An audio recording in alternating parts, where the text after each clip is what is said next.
Change over के math class में आप सभी का स्वागत है। हम लोग आज एक नया चैप्टर नंबर सिस्टम देखने जा रहे हैं। इसे 6 भाग में बताया गया है। पार्ट 1 में अंक और संख्या के विषय में बताया गया है। पार्ट 2 में प्राकृत संख्या, पूर्ण संख्या और पूर्णांक के विषय में बताया गया है।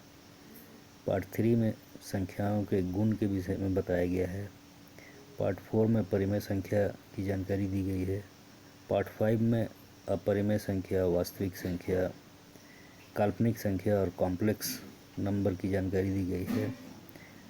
छठे पाठ में कुछ प्रश्नों का हल बताया गया है। उम्मीद है कि आप इसे पार्ट 1 से देख रहे हैं। आइए हम लोग देखते हैं इस पाठ में क्या सीखते हैं। अब तक हम लोग देख चुके हैं प्राकृत संख्या, पूर्ण संख्या और पूर्णांक संख्या। आगे बढ़ने से पहले हम लोग यहाँ इन संख्याओं के गुण पर चर्चा कर लेंगे हम लोग, जो बहुत बेसिक चीज़ है।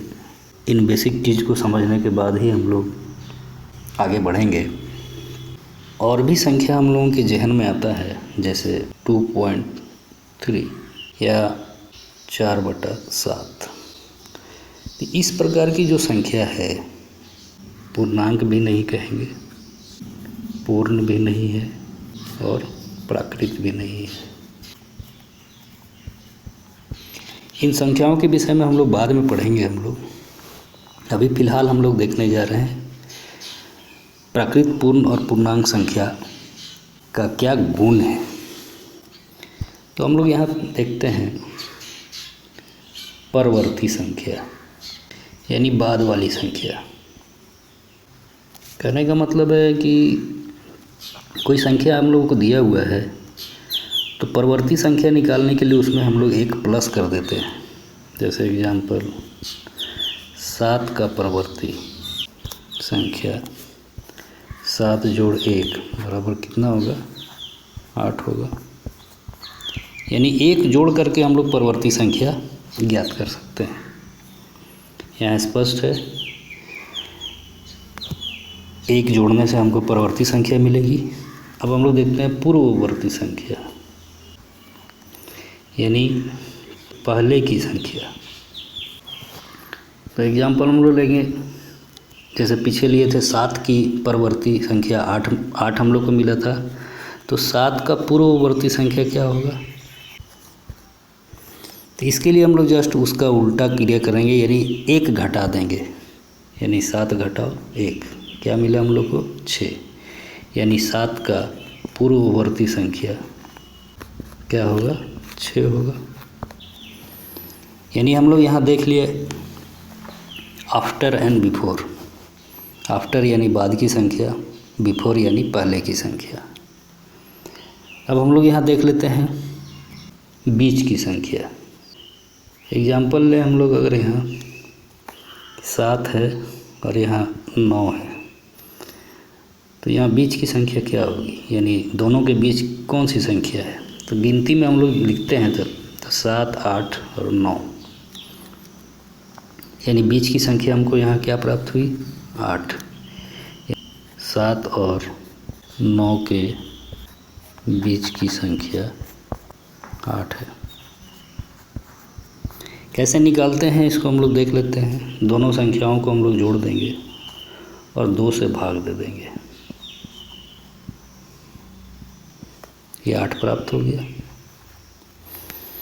तो हम लोग यहाँ देखें अभी परवर्ती संख्या, पूर्ववर्ती संख्या और बीच की संख्या। अब हम लोग देख लेते हैं जोड़। ये सभी संख्याओं के गुण में आता है। इसको हम लोग केवल देखते चलें। हम लोग अगर 2 में 5 जोड़ना है तो क्या मिलेगा? तो 2 का मतलब है 2 वस्तु, 5 का मतलब है 5 वस्तु।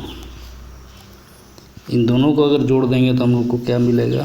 गिनती कर लेते हैं, 1 2 3 4 5 6 7, 7 वस्तु मिला। और इसको हम लोग क्या लिखते हैं? 7 वस्तु को में हम लोग 7 लिखते हैं। यानी 2 जोड़ 5 क्या हो गया? 7।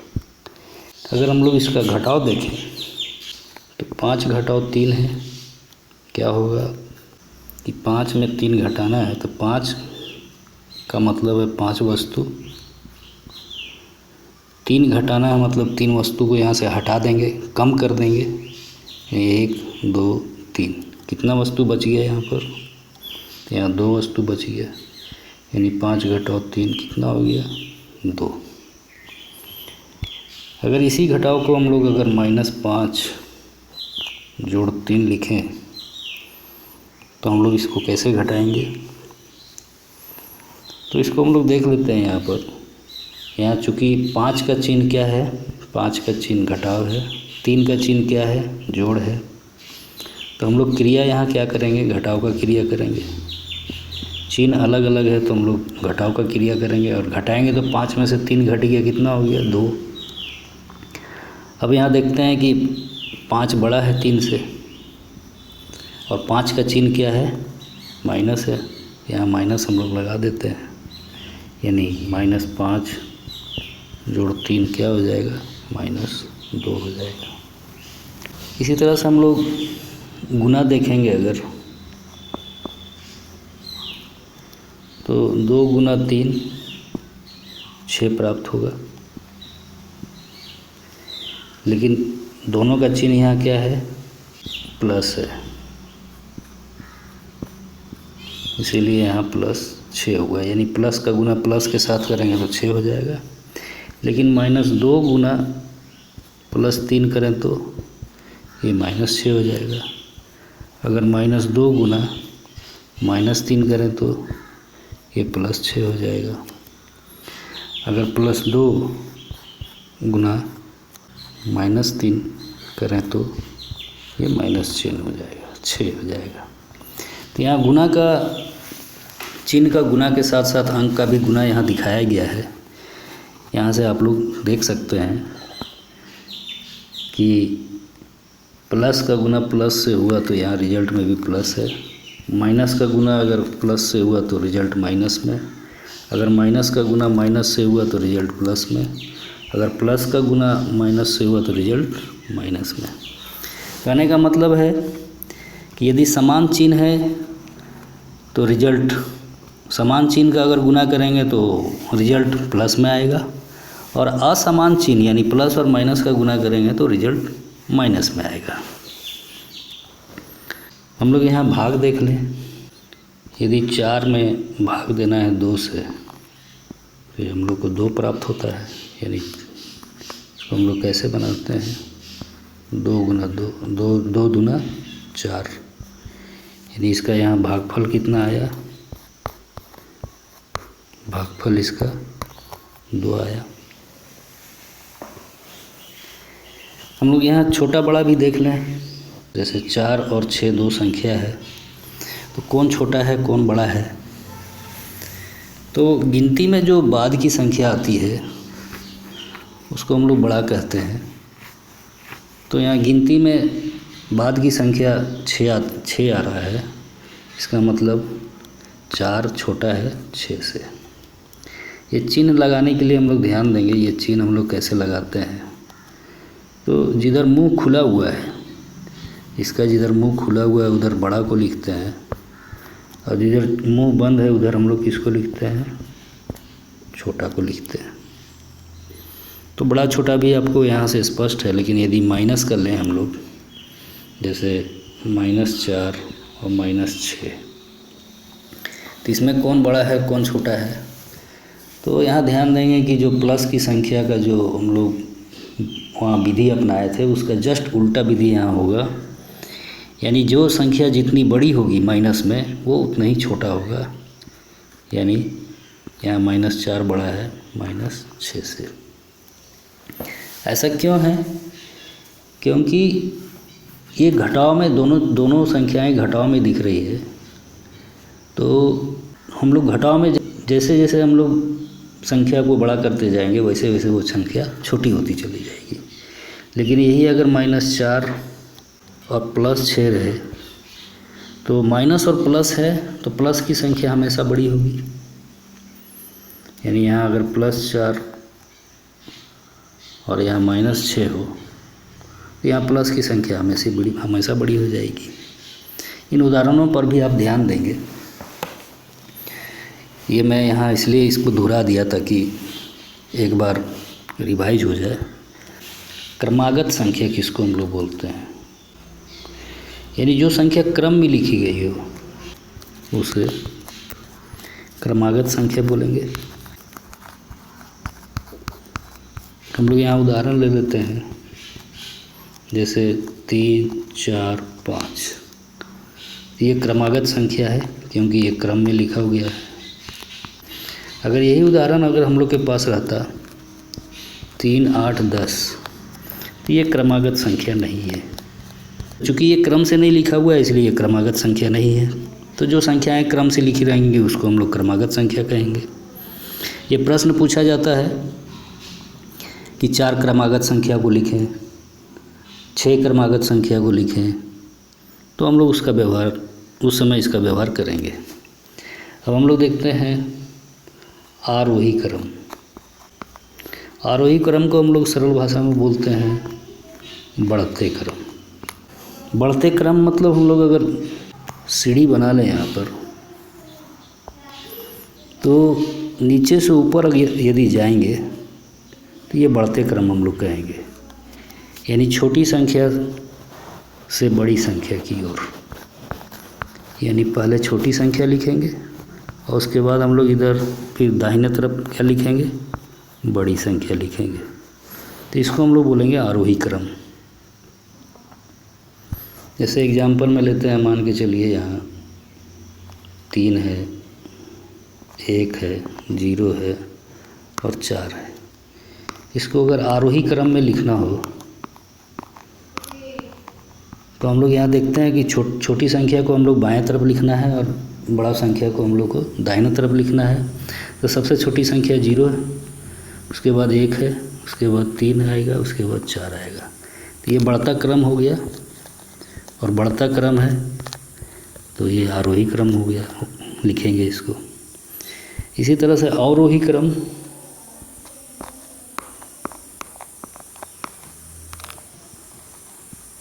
अवरोही क्रम मतलब वही सीढ़ी का चित्र और ऊपर से नीचे, यानी पहले बड़ी संख्या, बाएं तरफ बड़ी संख्या और दाहिना तरफ छोटी संख्या। तो इस प्रकार से यदि लिखा जाए तो उसको हम लोग क्या बोलेंगे, अवरोही क्रम बोलेंगे। एग्जाम्पल हम लोग लेते हैं यहाँ पर 3, 0, 1, 8, 4। तो सबसे बड़ी संख्या हम लोग को पहले लिखना है। अवरोही क्रम मतलब माने घटता क्रम, इसको हम लोग बोलते हैं घटता हुआ क्रम। यानी सबसे बड़ी संख्या पहले लिखना है, यानी 8। उसके इससे छोटा कौन है, 4। इससे छोटा कौन है, 3। इससे छोटा कौन है, 1। उससे छोटा कौन है, 0। तो ये संख्या किस में लिखा गया, अवरोही क्रम में।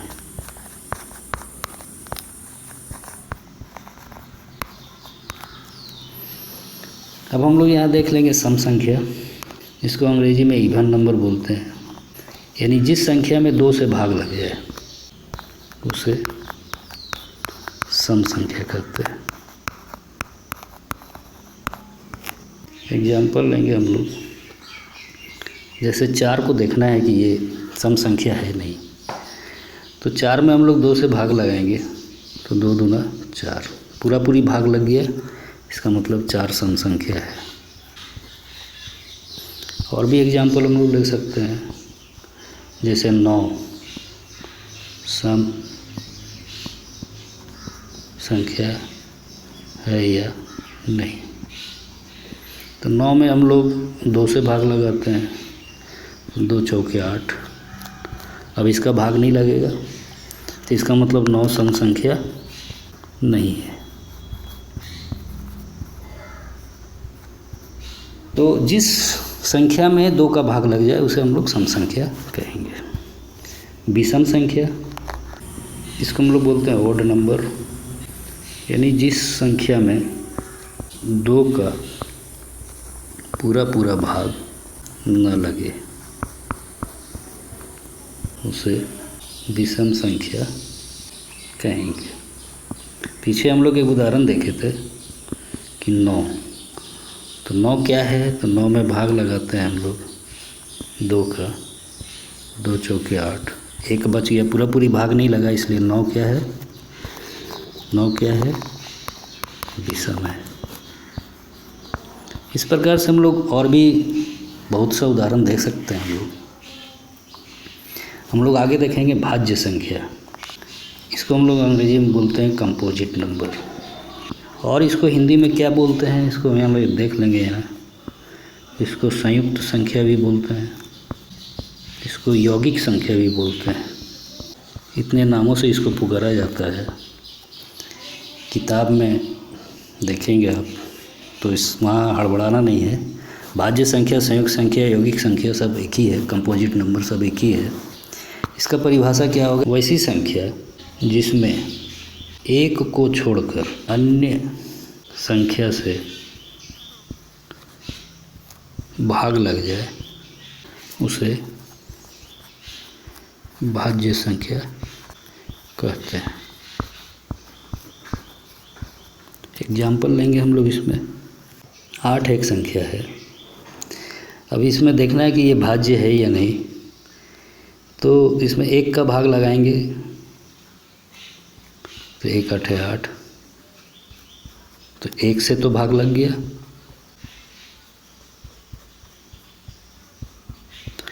और 1 से सभी संख्या में भाग लगता है। अब इसमें 8 में देखते हैं कि और कोई संख्या से भाग लगता है कि नहीं, तो 2 से भाग लेते हैं, तो 2 चौके 8, यानी भाग लग गया। 8 में देखते हैं 4 से भाग लगा के, तो 4 दूना 8, भाग लग गया। इसका मतलब 8 भाज्य संख्या है।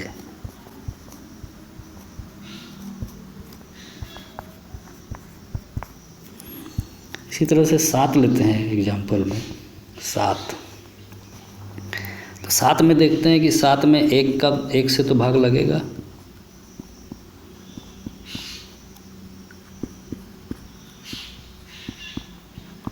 लेकिन 1 के अलावा और कोई ऐसा संख्या नहीं है जिसमें 7 जिससे भाग देने पर 7 में भाग लगेगा।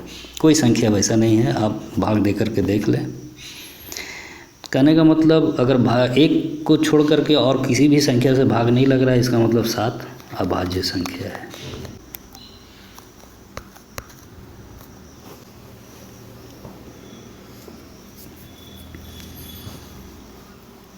तो हम लोग यहाँ देखेंगे कि अभाज्य संख्या का क्या परिभाषा हम लोग लिख सकते हैं। अभाज्य संख्या, प्राइम नंबर भी बोलते हैं अंग्रेजी में, प्राइम नंबर। इसका एक हिंदी में और नाम है ऋण संख्या। इसका परिभाषा क्या लिखेंगे हम लोग, इसका परिभाषा में हम लोग देखेंगे वैसी संख्या जिसमें 1 और स्वयं को छोड़कर किसी और संख्या से भाग ना लगे, तो उस संख्या को अभाज्य संख्या कहते हैं। एग्जाम्पल, जैसे हम लोग यहाँ एग्जाम्पल में मान लीजिए एक संख्या लेते हैं 11, तो इसमें तो 1 और 11 से तो भाग लग जाएगा, लेकिन इसके अलावा 1 और 11 को छोड़ कर और कोई संख्या से भाग लगेगा तो और किसी संख्या से भाग नहीं लगेगा। मतलब 11 अभाज्य संख्या है।